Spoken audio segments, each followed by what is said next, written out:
안녕하세요. 가족관계 등록 전문 법무사 김민경입니다. 오늘은 복잡한 호적을 간단히 정정하기 위하여 허위 신고로 호적 정리를 하였는데 훗날 이것이 문제가 된 사례를 보시겠습니다.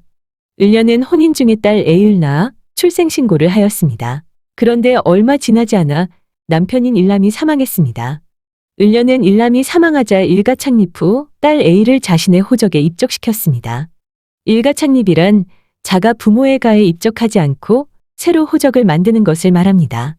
몇 년 후 을려는 이웃의 소개로 전처와 사별한 이 남을 만났는데 이 남도 전처와의 사이에 두 아들이 있었습니다.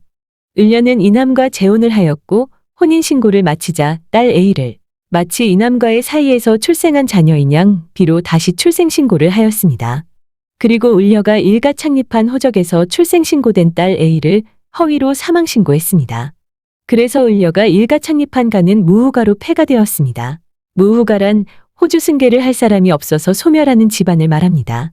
딸은 한 명인데 A와 B로 두 번 출생신고가 되었지만 A에 대한 사망신고로 일단은 이중등록부 상태가 해소된 듯 했습니다. 그런데 다른 원인에 의해 을려의 가족관계 등록부가 이중등록부임이 밝혀졌습니다. 그래서 을려의 등록부를 정정하려고 하니 과거의 B에 대한 허위 출생신고와 A에 대한 허위 사망신고가 문제되었습니다. 과거에는 을려처럼 이중 출생신고된 자녀를 허위로 사망신고하여 정리하기도 했습니다. 이러한 처리가 가능했던 이유는 과거 호적사무는 종이 호적부에 수기로 적고 호적부가 있는 관서에서만 각기 관리하므로 동일인이 다른 곳에 또 호적을 만들거나 동일인이 양쪽 호적관서에 서로 다른 신고를 하더라도 호적관서에서 알 수 없는 경우가 있었기 때문입니다.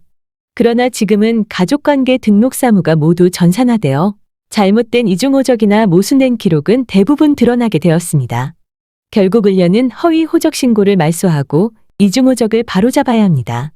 위와 같은 사례에서는 생부 일남의 사망일, A와 B의 각 출생연월일, 출생신고일, 출생신고인, 재혼일이 각 언제인지 등 구체적인 사정에 따라 정정 방법이 다릅니다. 허위 신고로 호적에 허위 기재가 되거나 또는 법원이 잘못 호적 정정을 허가한 경우에는 이러한 기재는 잘못된 것이므로 모두 원상회복하여 올바르게 정정해야 합니다. 법원이 허가해줘서 정정한 것인데도 원상복귀해야 하나요? 네, 그렇습니다.